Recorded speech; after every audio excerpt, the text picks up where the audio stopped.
Due to a critical paucity of indigenously produced tertiary-level textbooks and related academic publications in the nation's tertiary education institutions, the Tertiary Education Trust Fund established the Book Development Fund Intervention, deliberately created with the aim of restoring the culture of research and high-quality academic publishing within the higher education subsector. To facilitate effective implementation of the Higher Education Book Development Program, TETFund constituted a Technical Advisory Group, TAG, with the Book Publishing Sub Committee as one of its core operating units.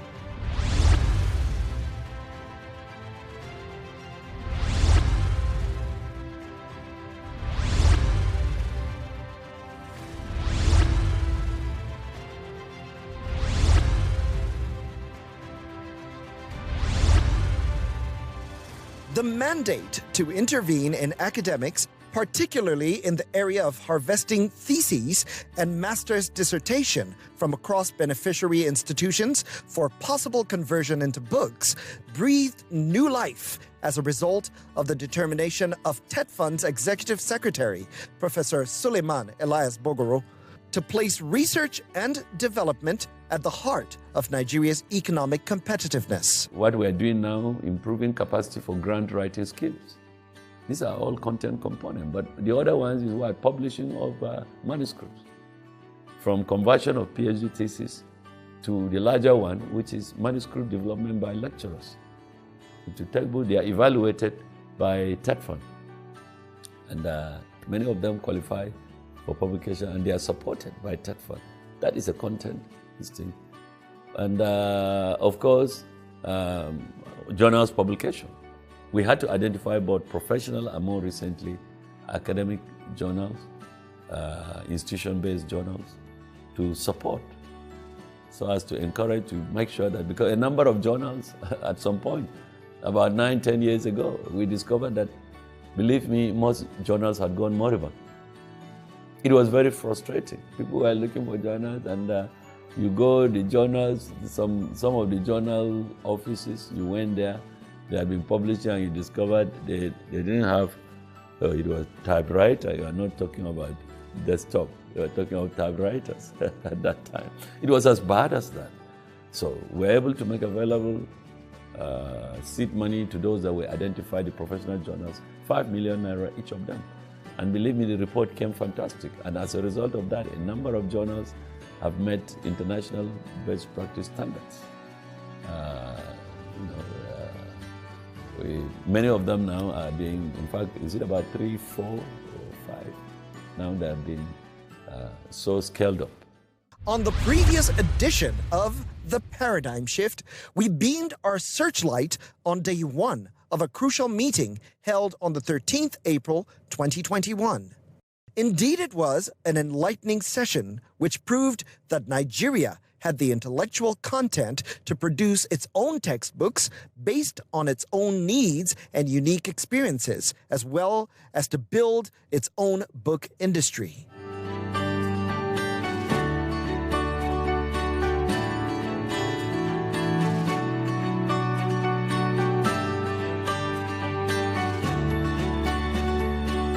If you look at the agenda, we are now on Roman 3, outstanding reports from assessors. If you look at page 17 of the file, there is a list of about 6, such reports, starting with bully, self-disclosure, and sexual incompatibility as correlates of marital instability among newly married adults in Nigeria. Talking of relevance, you're not just talking of a monolithic thing, you're talking of social relevance, cultural relevance, political relevance, and so on. And even though we have not analyzed them here, the professional knows what to look for. Outside the box of professionalism, they actually bring the relevance out. So that in such review, maybe you bring a professional, a review along with a layman in quote, another member that is not in the core of the field. Today, we examine day 2 of the meeting The committee members broke away into various clusters for 1 hour, with each cluster given the duty to analyze the manuscripts handed to it. The objective of this session is to assess the manuscripts, following which a report is compiled, which would contain recommendations as to whether or not the manuscripts should be forwarded for publication. The chairman of TAG gave a breakdown of the history of this committee, the mandate of TAG, and explains exactly how the Book Publishing Subcommittee works.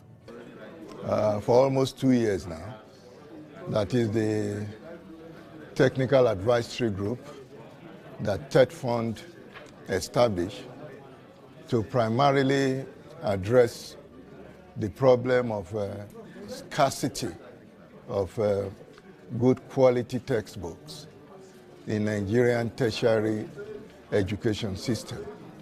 That is our primary mandate. Under that mandate, we have 3 components. And one of the components is one that has been meeting for the past 2 days or so, which is the Book Publication Subcommittee. The responsibility of the Book Publication Subcommittee is to actually publish books, academic books, written by Nigerian authors for the Nigerian tertiary education system. The convener, Professor Illa, noted that the Book Publishing Subcommittee has been very successful in its work so far, while revealing that some of the books being worked on would be published by the end of the year. This, according to him, would be of great benefit to the academia and ultimately to the entire society. So far, we have a number of books that we are working on, and we hope that between now and the end of the year, we should be able to do that. Don't forget that last year was affected by the coronavirus. It virtually paralyzed. We couldn't do any meeting, until we went Zoom, and the Zoom was able to rescue our activities, and all that. So I will say that, considering what we are doing, considering the track record of what we are doing, I think we are doing very well. If we're able to get 43 books out there between now and the end of the year, that will be really something else. Now, the novelty of this is that, it brings the Nigerian nuance into knowledge production. Because the tendency actually is just for you to carry a book and say you are doing something on, let's say, artificial intelligence, but all the case studies are drawn from elsewhere. You understand the point? And then that has a tendency actually to alienate the reader himself. It's as if he's not participating in the global discourse, of knowledge, and all that. And that's very, very dangerous in the age of globalization, where you think that Nigeria is not contributing anything and so on. So it restores integrity to knowledge production, right, within the Nigerian environment. Professor Olu Obafemi is a member of the subcommittee. He speaks about his experiences. Journey is an important process set up to look at the work of TETFund from another dimension. In the past, they have always looked at TETFund as an agency which deals with infrastructures, supplies funds to universities, federal universities, to raise infrastructures, hostels, libraries, and so on. But in recent times, TETFund, under this present leadership, has decided that yes, it is good to help universities with infrastructure, with buildings, capital projects, but it's now important to look at the content of education, the process of brewing and growing knowledge, books, and so on, which can improve not just the reading culture, the intellectual culture, the academic content of study. At a pivotal moment during day 2 of the meeting, Members of the committee were surprised by the impromptu visit of the executive secretary of TETFund. This is typical of the TETFund boss. It reveals the extent of his passion for the improvement of the content component of Nigeria's tertiary education institutions, which he believes is the missing ingredient that has prevented Nigeria from becoming an industrial nation with the capacity to eliminate poverty. In his remarks, the ES commended TAG for a job well done and noted that the work of the group has produced remarkable results for TETFund. TAG decided to prioritize the basic textbooks for obvious reasons. Let's establish standards of the benchmark and then move up thereafter. We believe we'll move into specialist, postgraduate, deeper categories subsequently. But let's identify the key areas where we need the basic textbooks. It was fantastic, commendable thing that you people did. And at the Board of Trustees, when I finished explaining, believe me, there was sustained ovation and appreciation for all of you. Thank you so much. Thank you so much. And we know that we have moved as much as we could within the possibility of the reality on ground on the issue of the APCs also. It is one area that has been very embarrassing to us at TETFund.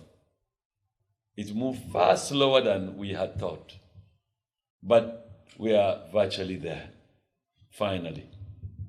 We are virtually there.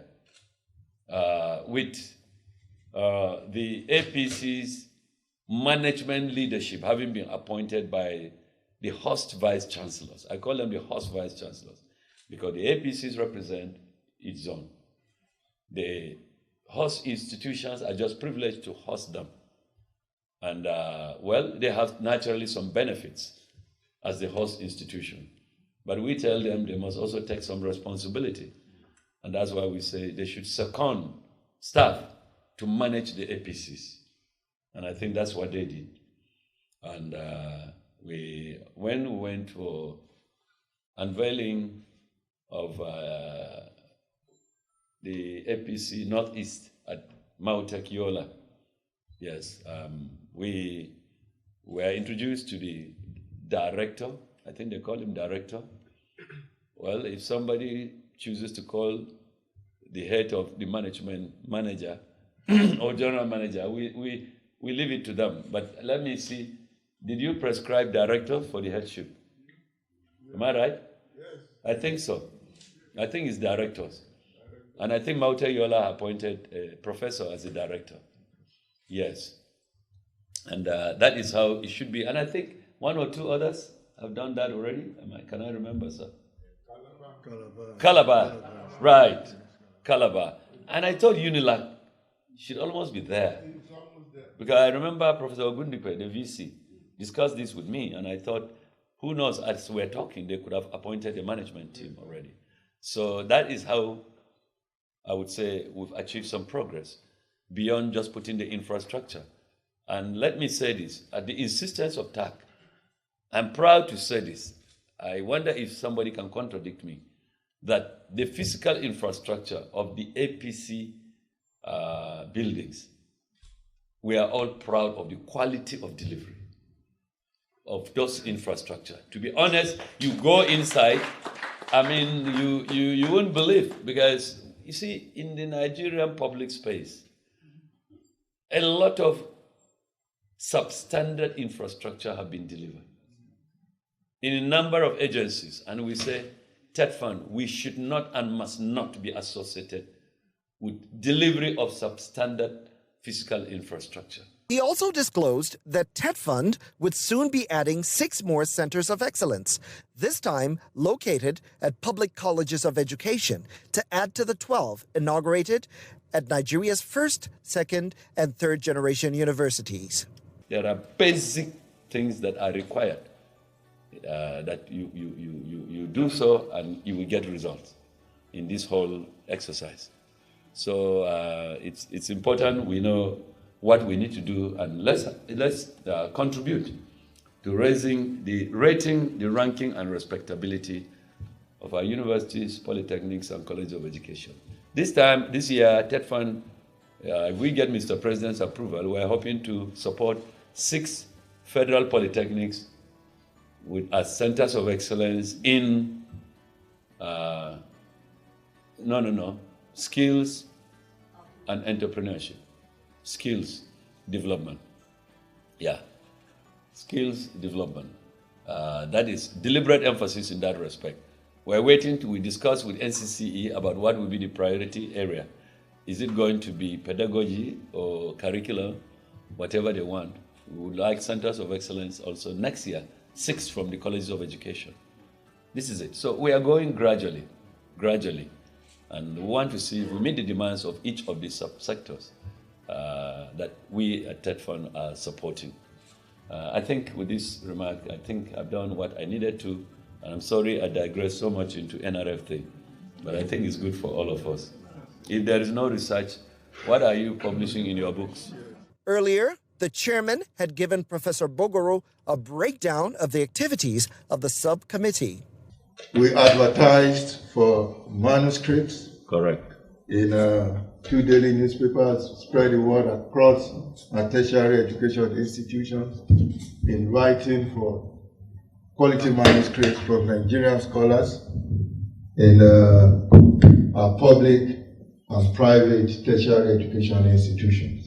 The convener and other members of the committee were given the opportunity to interact with TETFund's chief executive. They all appreciated his efforts and humility, and also congratulated him on his son's wedding. TETFund actually is bringing under your leadership, especially the issue of content. Because some time ago, you were talking not just only about infrastructure, but about the need to renew, content of instruction, the need to acquire skills, and so on. And this actually is very important. On the book subcommittee, one of the things we have kept emphasizing is the Nigerian nuance. I remember what you said, sir, when you inaugurated this committee about the fact to capture, the Nigerian nuance. It's not all negative, and so on. There's a lot of good quality, not just only in terms of knowledge, but in terms of what Nigerians are doing.